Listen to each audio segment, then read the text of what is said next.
Welcome back to a further episode of Men's Inner Health with Mark Randall. Yes, that's me. You're stuck with me, unfortunately. I'm joking. Today's conversation would be, again, looking at men's inner health. And primarily the inner health that I'm going to be talking about is the emotional health and well-being. It's an area that women are not very good at. We're getting better at it. The younger generations are getting better at it through the awareness and the knowledge of mental health. I believe that and feel that a lot of our emotional health can set the scene for our mental health. And it's how do we learn to navigate our emotional health and our emotional well-being. Maybe I'm going to take a risk here, is that the emotional health is the heart of men. How do we men come into our hearts, and how do we stay in our hearts? How do we come from our hearts? Yeah, it's not an easy terrain to explore, but the gift of exploring it is it's absolutely phenomenal when we can start to really know the landscape, the emotional landscape.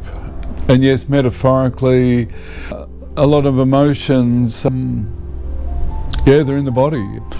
Emotions, they're neurochemicals, they live in the body, they're not in the brain, and there is a nerve called the vagal nerve, the wandering nerve, that runs through all the major organs in the body and is feeding information back to the reptilian brain. And the reptilian brain it's got 5 decisions: fight, flight, freeze, food, fornicate. That's it. And generally we either fight or flight as men. But learning to come into our hearts it's not something men do, because we've been taught not to. We've been taught to problem solve, we've been taught to, and we're good at those sort of things, but men do have good hearts. It just gets lost in translation. And a lot of that translation, unfortunately and regrettably, comes out through anger. One of the episodes I do want to do is focus a lot on the internalized anger that we men have. I've mentioned it in, I think it's the 2nd episode. I'll come back to that. But today I just want to focus on learning to connect with our hearts. In the model, which eventually when I get better at doing this and more confident, guess what? I'm loaded with self-doubt, sitting in here doing this sort of stuff. I need to acknowledge that. A bit of a resistance, just pushing through that, flowing through that, accepting that. Yeah, when I put the head-heart model on the board, the top half of the heart, it's like it's the fragile side of ourselves. And we've all got a delicate, fragile side. Every human being has. And maybe, deep down we're all sort of protecting that in some way. One of the things that it's not okay for us men to be emotional, or, your love. Where does love come from?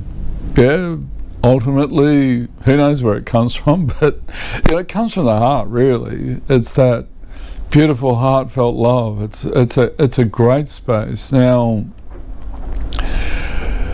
yeah, we all want love from others, but one of the most important loves that we can develop is the core of ourself.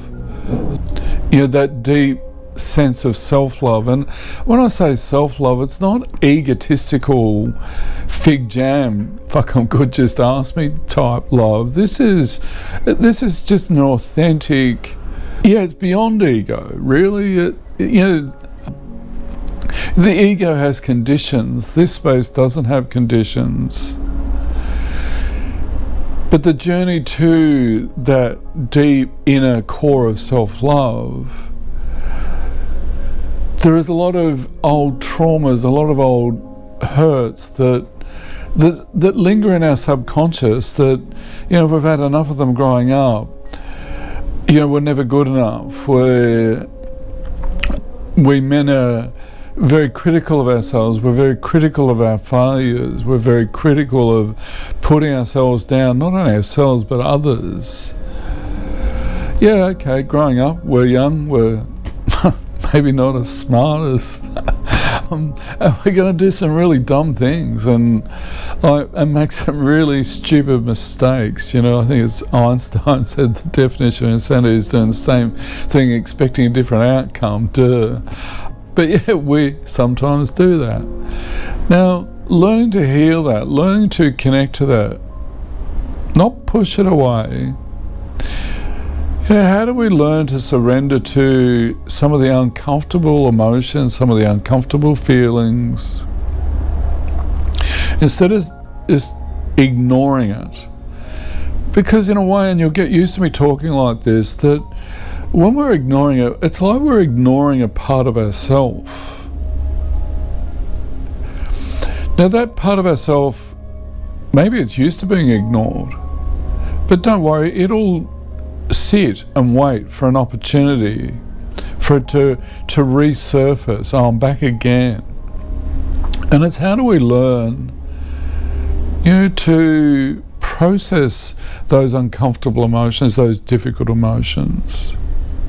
Rather than, yes, anger, we will, anger's a sign. Okay, there's something underneath it. We're shutting down. How painful is it when we've shut down? Instead of shutting down, what can we do differently? How can we learn to change the patterns, to change those habits? How do we learn to walk into that cave and see that part of ourselves there? What is it needing emotionally? What is it needing physically? What's it needing spiritually? What self-care is it needing? Now, here, the usual self-care measure that I've talked to, and it's a relaxing one, is bars. Oh, God, get off it what a waste of time. Self-care is really important.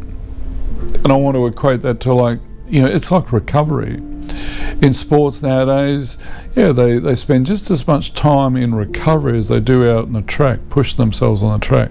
What do we do internally for our self-care? How do we learn to care for the uncomfortable emotions that might be running unconsciously or subconsciously under the hood?